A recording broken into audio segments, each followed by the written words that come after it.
O Purgatorio, secondo o padre Sopoco, confessore e direttore spirituale di Santa Faustina.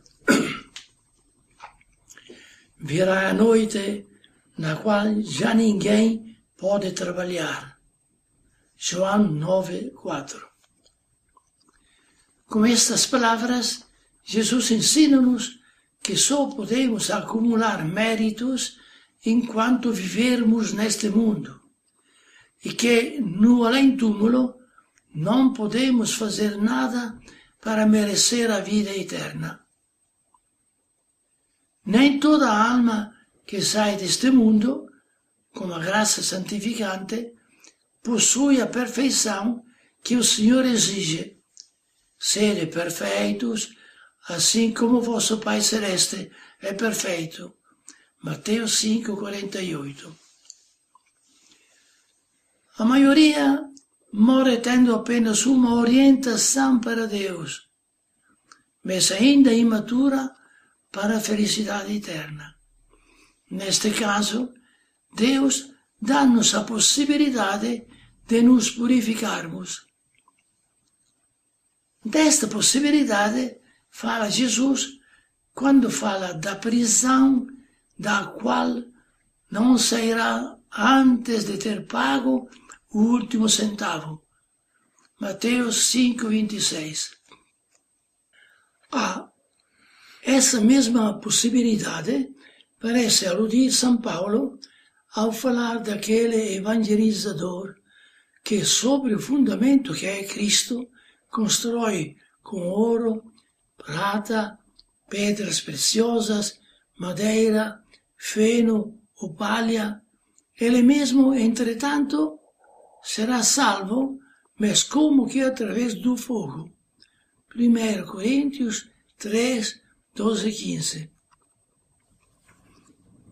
As inscrições nos túmulos dos primeiros cristãos e os padres da Igreja testemunham que já os primeiros cristãos tinham o costume de fazer orações, dar esmolas e, principalmente, celebrar o santo sacrifício eucarístico pelo alívio e descanso eterno dos mortos.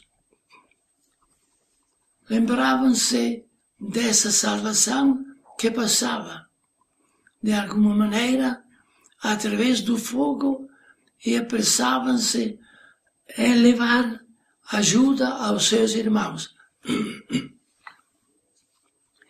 Com esse fundamento, nos concílios de Lyon, 1247, de Florença, 1438-45, e de Trento, 1545-63, a Igreja formulou o dogma, isto é, uma verdade de fé, de que, após a morte, a alma humana pode passar por um estado de purificação e que as almas submetidas a esse estado podem ser ajudadas pela intercessão dos fiéis. Trata-se apenas da purificação da alma, do afastamento dos danos que ainda permanecem, e não de uma elevação positiva e do aperfeiçoamento interior. E como com a morte se encerra todos os atos meritórios, a libertação das antigas imperfeições pode ter a feição de um castigo de sofrimento e não de reparação. Trata-se de um processo cheio de dor, passando de alguma maneira através do fogo. De que fogo se trata? Estamos perante uma linguagem simbólica. É o fogo de uma purificação muito dolorosa. Sabemos que as almas do purgatório nada causa tanto sofrimento como a consciência de que, por própria culpa, estão privadas por longo tempo da felicidade de contemplar a Deus. Trata-se de uma saudade pelo Pai, que fustiga a alma tanto mais dolorosamente quanto mais avança o processo de purificação. A Igreja padecente, tendo entrato na noite na qual já ninguém mais pode trabalhar, ou seja, acumular méritos e amadurecer para a felicidade definitiva, espera a ajuda dos membros vivos do corpo de Cristo, que ainda vivem no mundo e têm uma possibilidade de fazer reparação. A Igreja militante guarda fielmente as palavras da Sagrada Escritura. Coisa santa é saludar e orar pelos mortos, segundo Macabeus 12:43. Todos nós temos a agradável e carinhosa obrigação de oferecer pelas almas do purgatório as nossas orações e indulgências, sofrimentos e méritos, mortificações, trabalho e especialmente o sacrifício eucarístico, no qual se torna presente sacramentalmente a infinita reparação do sacrifício de Cristo na cruz. Dessa forma, as palavras de São Paulo de que os membros tenham o mesmo cuidado uns para com os outros, 1 Coríntios 12:25, em nenhuma parte se confirma, tanto como nas orações da Igreja pelas almas do que faleceram. O menor sofrimento do purgatório, como dizem os santos, ultrapassa todos os possíveis sofrimentos da terra. Está em nosso poder reduzi-los e ajudar as almas a alcançar a felicidade pela qual anseiam. Por isso, o amor ao próximo deve ser o estímulo para lhes levar auxílio. Além disso, encontram-se lá os nossos pais, irmãos, amigos, parentes e também cristãos, irmãos de Jesus Cristo, membros de nosso corpo, companheiros na eternidade, a quem temos a obrigação de amar como Nosso Senhor nos amou.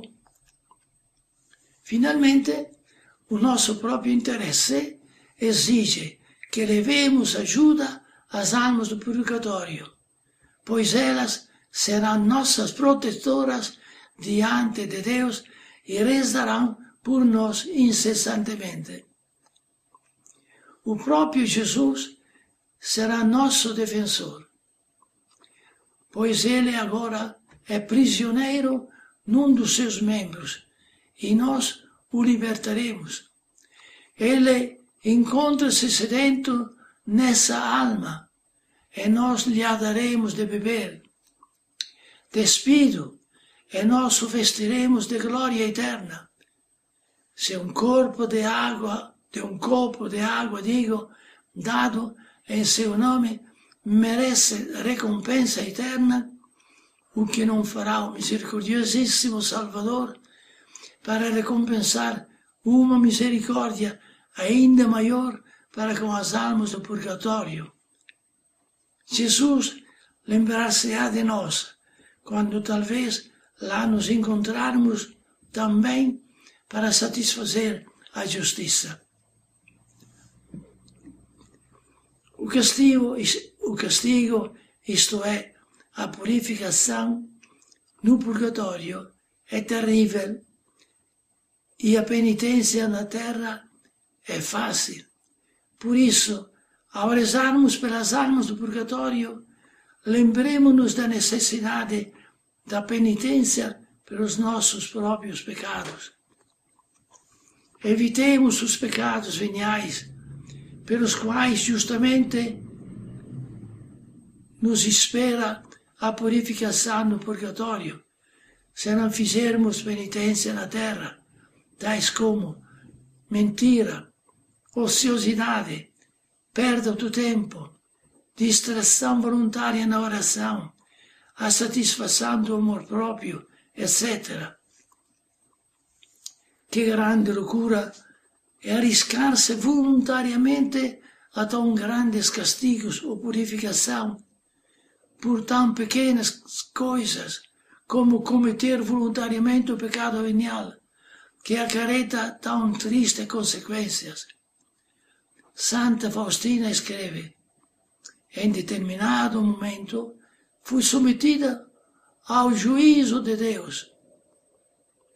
Vi-me face a face diante do Senhor. Jesus parecia como uma paixão.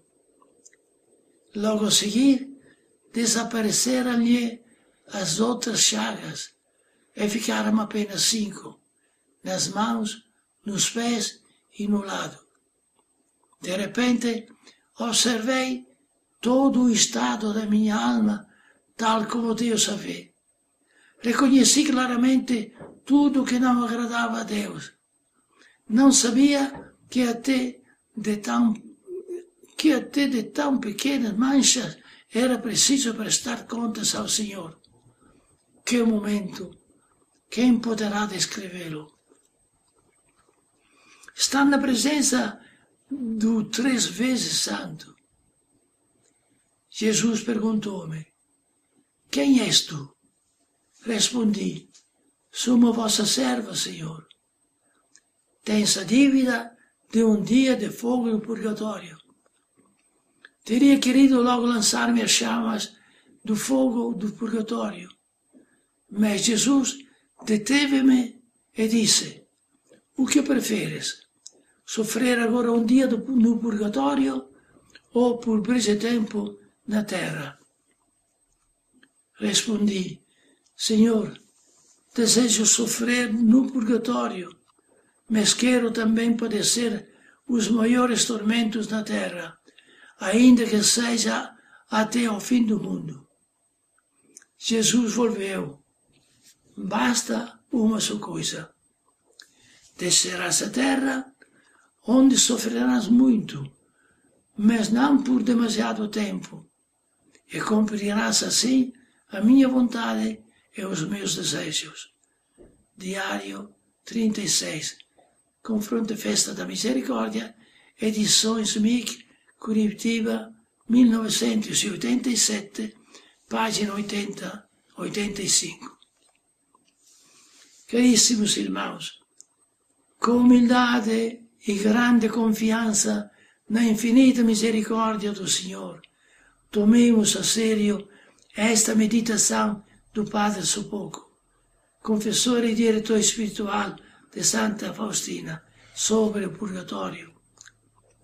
Purifiquemo-nos já aqui na terra da pena dos nossos pecados, e o nosso purgatório será abreviado. A bênção de Deus misericordioso, Pai, Filho e Espírito Santo, desça sobre vós e permaneça para sempre. Amém.